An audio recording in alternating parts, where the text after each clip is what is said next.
Hallo! In diesem Video zeige ich dir neue Wege und super effektive Übungen, wie du die sogenannte Zirkularatmung meistern kannst. Das ist eine Spieltechnik, mit der du auf fast allen Blasinstrumenten einen relativ gleichbleibenden Ton halten kannst, der auch nicht abreißt, wenn du durch die Nase einatmest. Diese Technik funktioniert nicht nur auf dem Didgeridoo, sondern auf allen Blech- und Holzblasinstrumenten, auf der Mundharmonika und auf vielen Flöten. Und selbst Beatboxer benutzen sie. Dies ist das erste von 3 Videos, in denen du viel Neues entdecken wirst und vielfältiger, bewusster und sicherer in der Anwendung der Zirkularatmung werden kannst. Du erfährst zum Beispiel, warum die Zunge ungefähr 10-mal effektiver ist als die Wangen bei der Zirkularatmung. Mein Name ist Marc Miete, ich bin seit Anfang der 1990er Jahre professioneller Didgeridoo-Spieler und Lehrer und wohne in Berlin. Nachdem ich bald 30 Jahre Tausenden von Schülern das Didgeridoo-Spielen beigebracht habe, will ich hier mit dir meine Erfahrung teilen.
Vielleicht hast du schon andere Videos geschaut oder Unterricht genommen und es gelingt dir trotzdem nicht.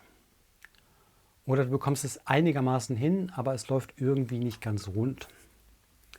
Der Ton fällt zum Beispiel immer wieder ab oder du bekommst mit der Lufteinteilung nicht hin. Vielleicht würdest du auch gerne diese wobble-mäßigen Sounds spielen können, die auf dem Didgeridoo so beliebt sind. Oder du bist frustriert, dass andere viel schneller spielen als du. Es ist mein Wunsch, mit Missverständnissen um diese eigentlich sehr einfache Technik aufzuräumen und dich so weit wie möglich darin zu begleiten. Also, worum geht's? Die Zirkularatmung ist eigentlich so einfach wie zu machen. Ein Laut, den manche so als Beiläufigkeitsgeste machen. Blalalala. Check mal, ob du vielleicht jetzt schon gleichzeitig ein- und ausatmen kannst. Nun, was passiert dabei? Wenn es bei dir auch dieses Plopp-Geräusch macht, dann hat deine Zunge gerade Luft herausgeschoben und damit die Lippen bewegt.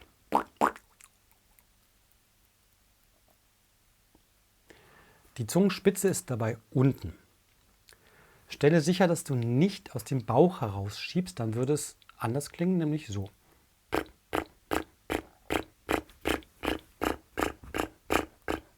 Sondern mit der Zunge.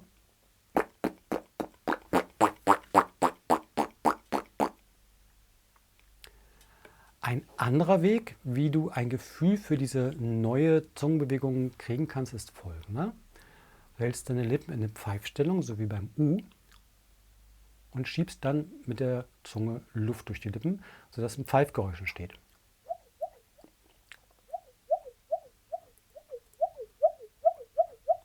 Der Wiedehopf macht übrigens solche Laute. Wenn ich im richtigen Augenblick noch mit meinem Finger auf die Wange klopfe, entsteht dieser Wassertropfen-Sound.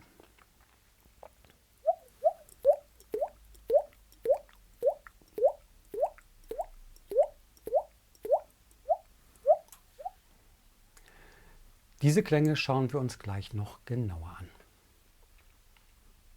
Gehe auch hier sicher, dass du nicht einfach aus dem Bauch heraus pustest. sondern mit der Zunge. Falls du beides nicht hinbekommst, zeige ich dir jetzt eine Reihe von Übungen, mit denen es bisher jede und jeder geschafft hat. Nimm zunächst einen guten Schluck Wasser in den Mund. Mach eine kurze Pause, hol dir ein Glas mit Wasser. Und ein Behältnis, mit dem du das Wasser wieder auffangen kannst. Oder begib dich gleich unter die Dusche. Wasser ist dichter als Luft und deswegen auch erstmal leichter wahrzunehmen. Mit dem Wasser machen wir jetzt 3 Übungen. Die erste Übung ist das Zähnespülen, so wie nach dem Zähneputzen. Du kannst mit den Wangen das Wasser nach rechts und links schieben, aber das brauchen wir hier nicht. Was wir wollen, ist mit der Zunge das Wasser durch die Zähne schieben, um wieder zurückzuziehen. Immer vor und zurück, sodass sich die Wangen immer wieder aufplustern.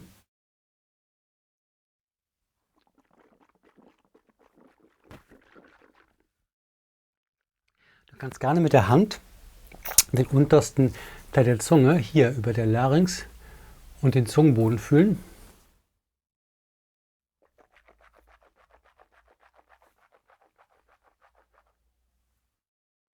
Ja, kannst du die Bewegung spüren? Gut. Gleich brauchen wir für die Zirkularatmung die Vorwärtsbewegung der Zunge. Die zweite Übung: schiebe mit der Zunge das Wasser langsam mit einem druckvollen Strahl heraus. Leg dabei eine Hand auf deinen Bauch und spüre, dass du nicht aus dem Bauch schiebst, sondern prüfe, ob du wirklich mit der Zunge den Schub machst.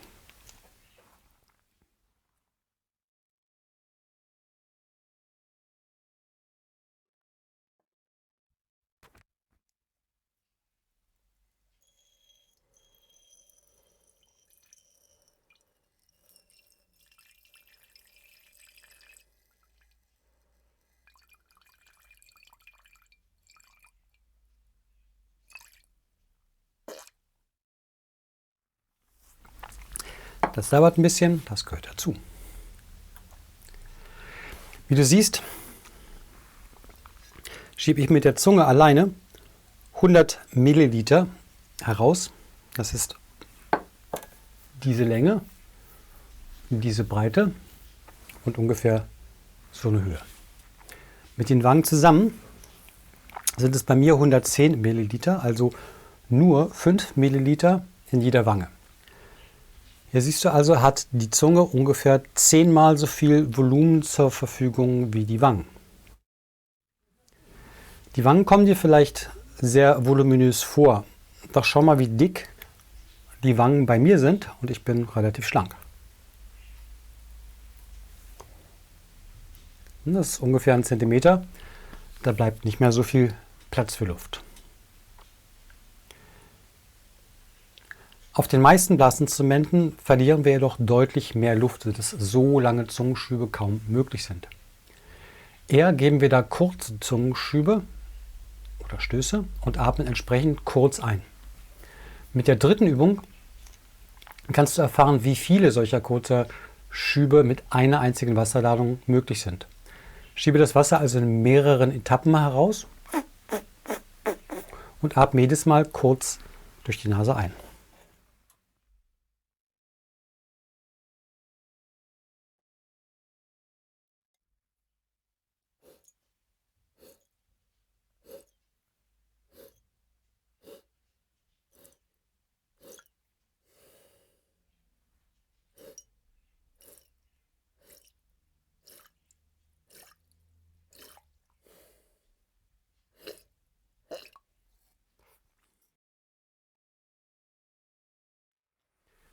Wie du gerade gesehen hast, wenn nicht mehr Luft in die Lunge passt, dann musst du natürlich durch die Nase Luft ablassen, um wieder Platz für neue Luft zu schaffen.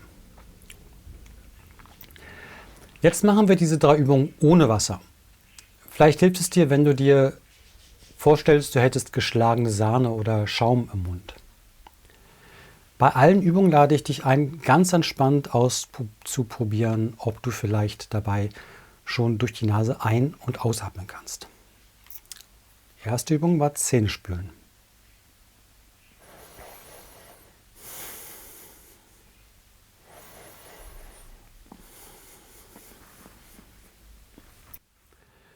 Wenn du dabei die Lippen als U formst, kommt dabei dieses U oder Wiedehopfpfeifen raus.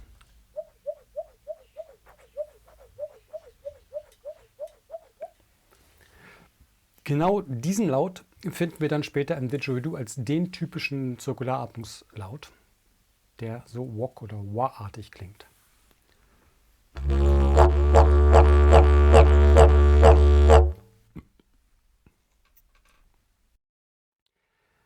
Zweitens ein langer Zungenschub mit spitzen Lippen.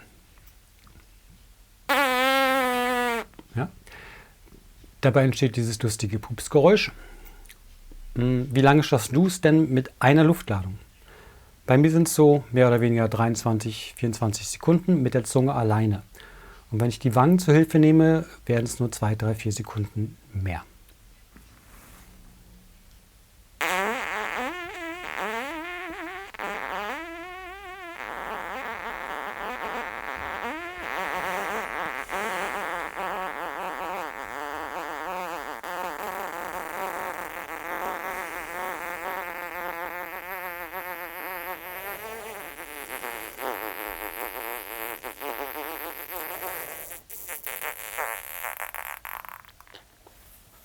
Bis du zum Schluss die Spucke rausschieben würdest. Beat this. Die dritte Übung ohne Wasser, die Zungenstöße, ist dann wieder dieses Ploppen, was wir ganz am Anfang gehabt haben. Auch dieses Geräusch finden wir auf dem Didgeridoo wieder. Doch dazu gleich mehr. Soweit, so gut. Wie setzen wir das jetzt auf unserem Instrument um? Also das Prinzip ist ja leicht zu verstehen und zu lernen. Die Zunge drückt also, während du durch die Nase einatmest, Luft heraus. Und die Wangen können sie darin etwas unterstützen. Mit etwas Übung geschieht die Zirkulatmung wie von alleine, weshalb auch viele nicht oder kaum mitbekommen, dass sie ihre Zunge überhaupt benutzen. Auch die Wangen alleine sind in der Lage, etwas Luft herauszuschieben. Wie gesagt, bei mir sind es 10 Milliliter, was eventuell gerade so zum Einatmen reicht.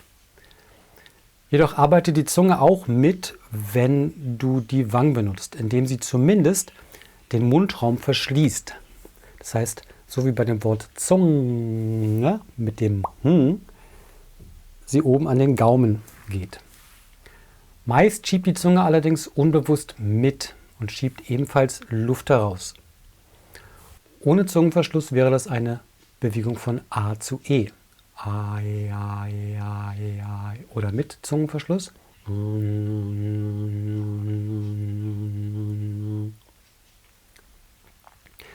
Mit der Zunge kannst du nicht nur langsamer, länger und kontrollierter schieben als mit den Wangen.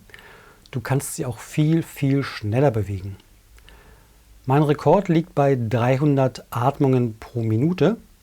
Natürlich atme ich nicht jedes Mal, weil die Lunge ist dann schnell voll und da muss ich ein bisschen warten, bis ich wieder atmen kann. Aber so viele Zungenbewegungen mache ich pro Minute. Wenn ich die Atmung weglasse, geht das nochmal auf 360, 370. Zeige ich mal kurz. Wenn ich das Metronom auf 75 stelle und dann 4-mal pro Schlag atme, dann sind das 300. Weil kein Metronom geht bis 300.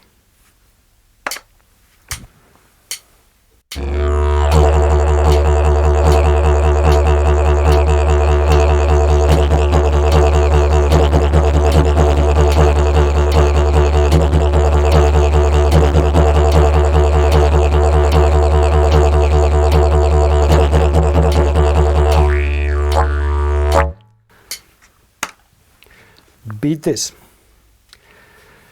Du siehst also, was mit der Zunge alleine möglich ist. Doch back to the beginnings. Wenn du diese Übung auf deinem Instrument anwenden willst, ist es erstmal wichtig, überhaupt einen stabilen Ton halten zu können.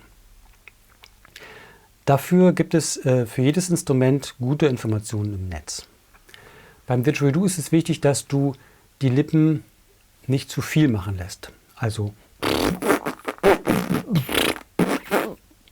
sondern sie gleichmäßig und locker flattern lässt.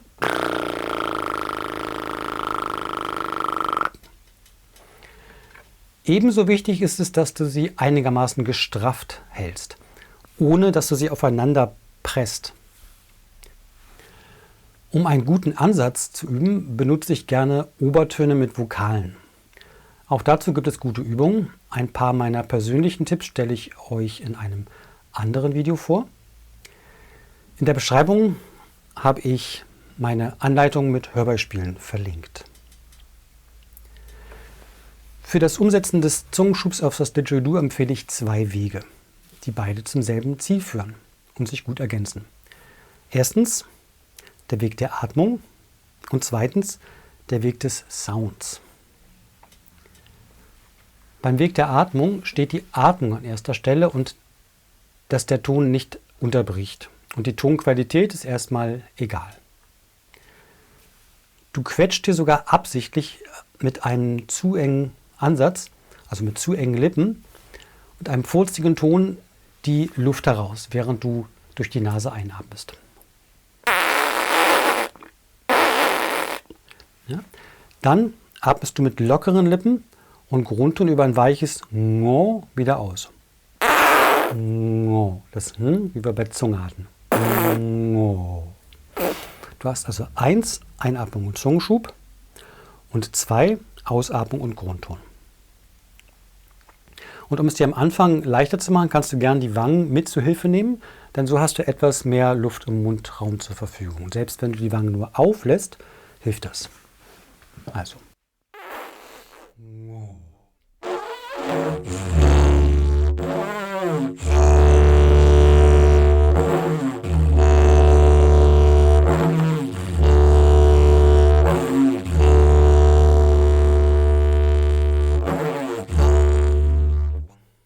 Später lasse die Wangen ganz aus dem Spiel und konzentriere dich ganz auf die Zunge.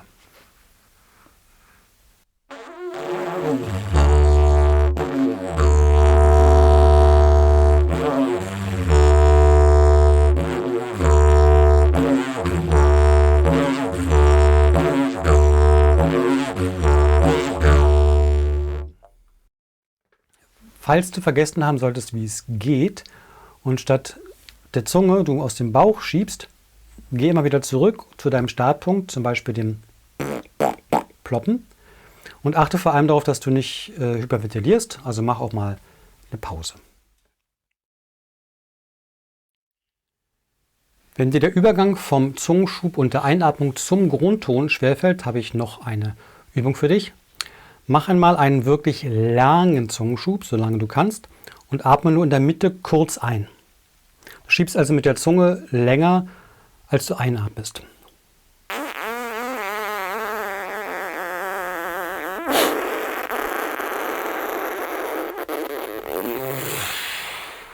Das gibt dir Zeit, nach dem Schub wieder abzusetzen mit der Zunge und den Schub aus der Lunge zu aktivieren.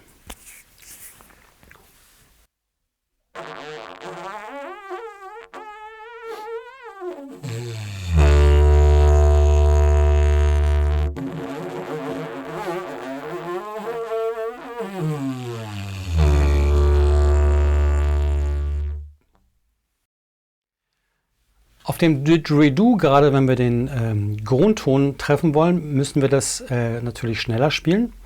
Und dazu kannst du mal die Welle üben. Das ist ein Ablauf, bei dem ich konsequent alle harten Konsonanten weglasse und auf Kontinuität achte. Das wäre also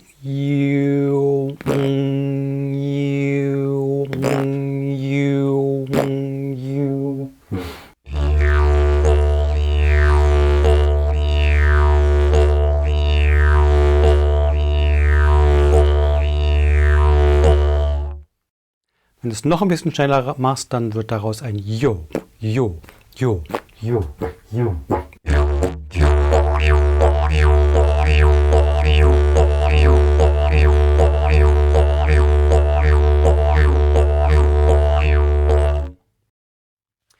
Finde dein Tempo, bei dem du bequem einatmen kannst.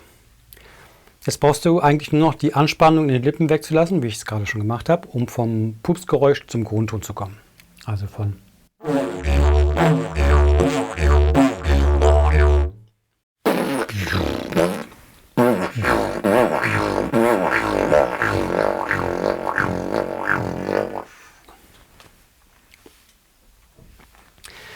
Das war jetzt ein Zweivierteltakt, also 2 Schläge pro Takt. Und jetzt spielen wir das mal als Walzer, also 3 Viertel, 3 Schläge pro Takt.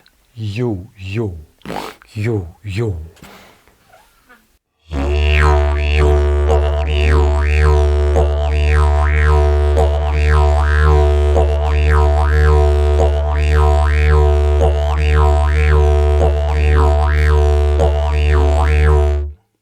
Oder als 4 Viertel, das wären dann Jo, Jo, Jo, Jo, Jo, Jo, Jo, Jo, Jo, Jo, Jo,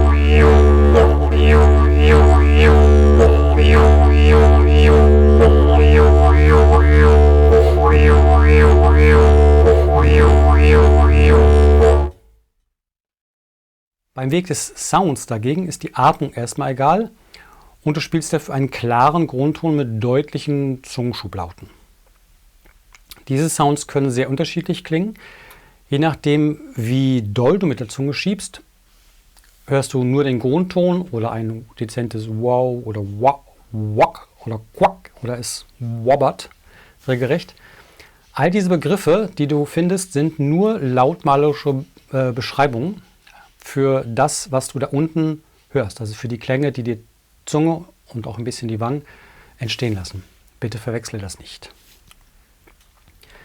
Bevor ich dir Übungen gebe, dazu spiele ich dir mal ein paar Variationen vor, damit du diese glockenartigen Klänge in deinem Spiel hören lernst. Mal ganz sanft, mal mit stärkerer Zunge, mal in mehreren Etappen, mal mit überblasenen Tönen.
Jetzt zur Übung. Spiele zunächst einen Grundton mit der Zungenstellung A oder O, das heißt die Zunge weit hinten. A.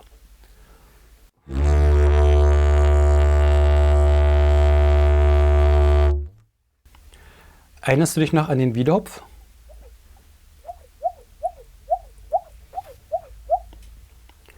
Mache jetzt mehrere dieser Zungenschübe zusätzlich zum Schub aus der Lunge und gehe dabei über ein geflüstertes, weiches G, also G, G, G, zurück zum Grundton.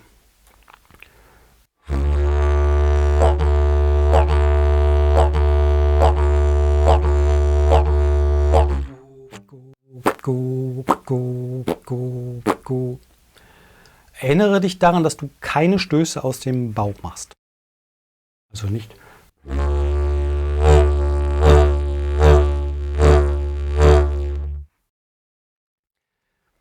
Wenn dir der Zungenschub leichter mit dem Lippenploppen fällt, dann fange mal erst ohne Didgeridoo mit Ploppen an, ploppe weiter und geh dann ans Mundstück ran.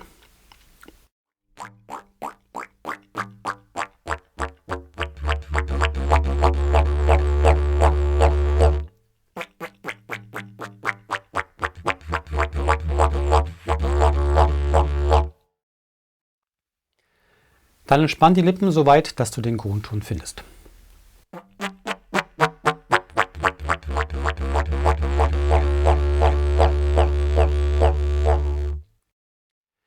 Was wir hier machen, ist ein offener Zungenschritt. Das heißt, die Zunge geht nicht in ein Hm und verschließt den Mundraum, sondern sie bleibt entfernt vom Gaumen und schiebt eben zusätzlich zum Schub aus der Lunge. Deswegen ist auch darauf nicht möglich zu atmen. Im Wechsel mit dem Grundton wäre das zum Beispiel folgendes. Entweder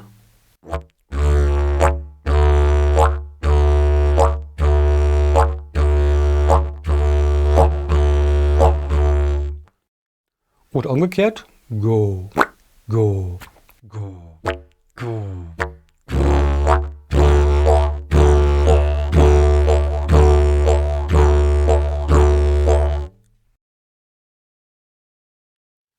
Eine weitere Möglichkeit, den Zungenschuhlaut zu entdecken, ist bei einer Bewegung der Zunge vom OA, also weit hinten, zum I, weit vorne.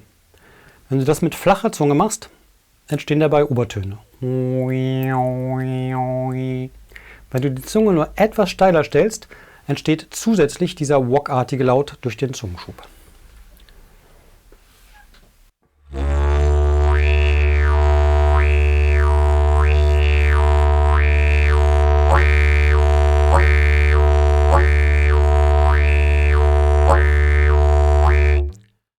Jetzt ist es endlich an der Zeit, alles zusammenzuführen.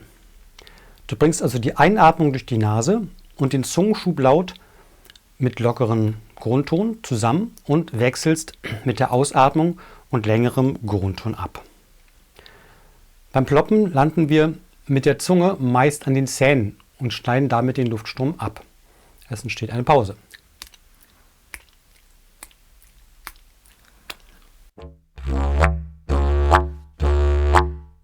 Auch bei Go, Go, Go haben wir noch eine Kleinigkeit, die es uns schwer macht, gleichzeitig einzuatmen. Wie ich gerade schon erklärt habe, ist das ein offener Zungenschub, weshalb wir diesen Laut auch gleichzeitig mit der Ausatmung aus dem Bauch machen können. Und damit es wirklich rund läuft und wir auch bequem einatmen können, müssen wir den Mundraum mit der Zunge hinten zum Hals verschließen. Und der Zungenschub sollte in der Mitte enden. Dazu nutzen wir das schon erwähnte Hm, wie bei Zunge oder Atmung. Die Zunge schiebt also während des Hm wie ein Kolben im Zylinder. Und das funktioniert besser, wenn der Zylinder geschlossen ist. Wenn er offen ist, schiebt die Luft vorbei.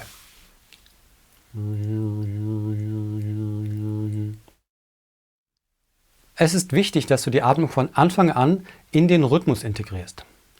Deshalb gebe ich dir jetzt eine Reihe von Rhythmen auf den Weg, bei denen die Einatmung an unterschiedlichen Stellen sitzt.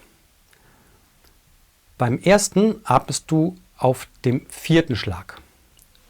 Und das sind gleichzeitig so kleine Merksätze. Jucke da da, jucke da da, jucke da da.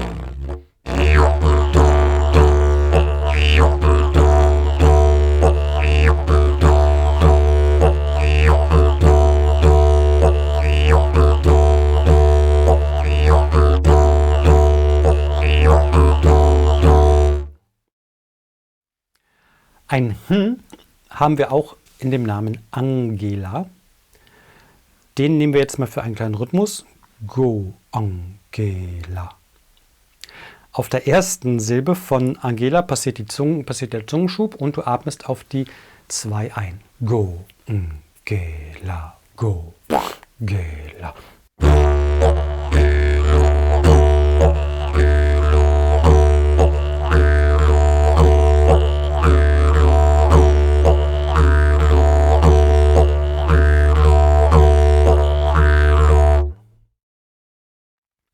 Vielleicht fällt dir auch einer der folgenden Rhythmen leichter. Mit dem Hunger, und zwar so, als würde es ein Franzose aussprechen, also ohne H. Unger. Go, go, Unger. Go, go, Unger.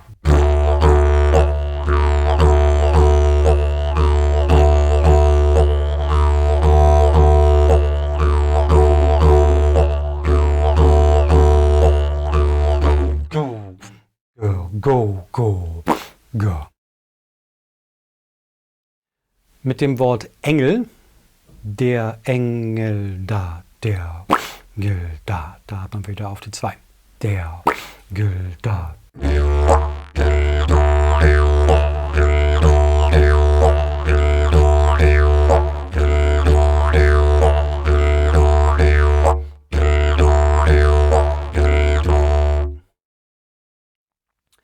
Oder man als Walzer mit dem Wort Angel, Angel dir, da atmen wir auf der 1.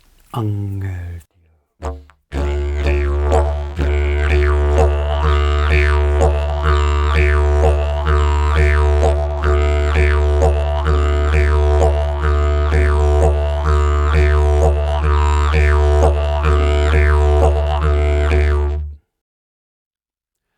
Oder Berlinerisch mit Anke und einem härteren K. Dit da Anke, dit da, also das da Anke. Dit da, ge, dit da, ge, dit da, ge, dit da.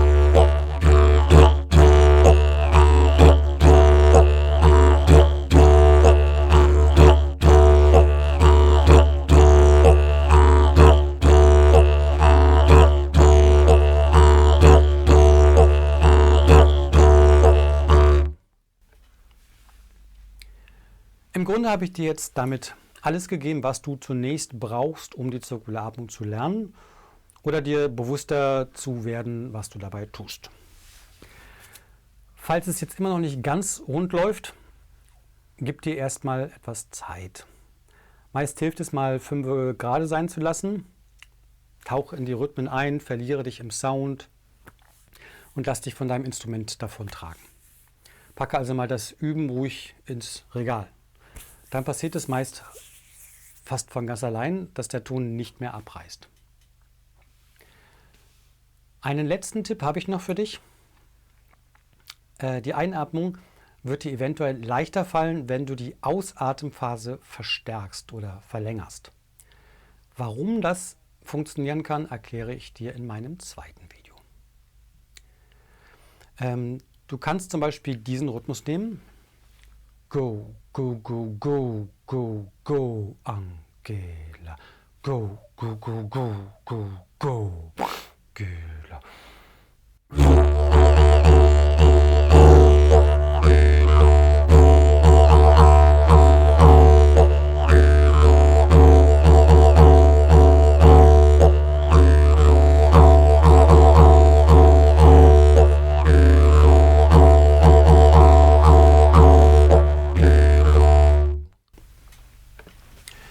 Zu guter Letzt will ich noch mit 2 Mythen aufräumen, der Kieferatmung und der Halsatmung.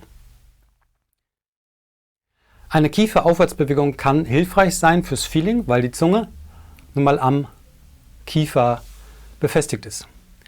Der Kiefer alleine schiebt aber null, nichts, nada an Luft heraus. Sonst würdest du beim Kauen jedes Mal Essen verlieren. Eher vermatscht der Kiefer den Klang, gerade wenn du ihn weit öffnest oder zu sehr zumachst.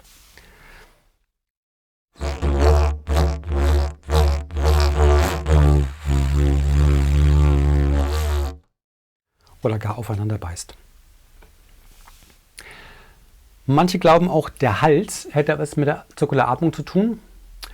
Es ist sicher eine Definitionsfrage, wo die Zunge aufhört, hinten im Hals, und wo der Hals beginnt. Beim Hm zum Beispiel kannst du den hinteren Teil der Zunge als Hals bezeichnen und den untersten Teil der Zunge, der endet hier im vorderen Hals an der Larynx. Das kann den Eindruck vermitteln, dass der Hals etwas damit zu tun hätte. Manche versuchen jedoch dementsprechend krampfhaft aus dem Hals Luft herauszuschieben, während sie einatmen. Und das kann leider nicht funktionieren. Vielleicht hilft dir hier die schlichte Vorstellung, dass du nicht gleichzeitig durch die Luftröhre ein- und ausatmen kannst. Wohl aber den Zungenschub im Hals sehen und spüren.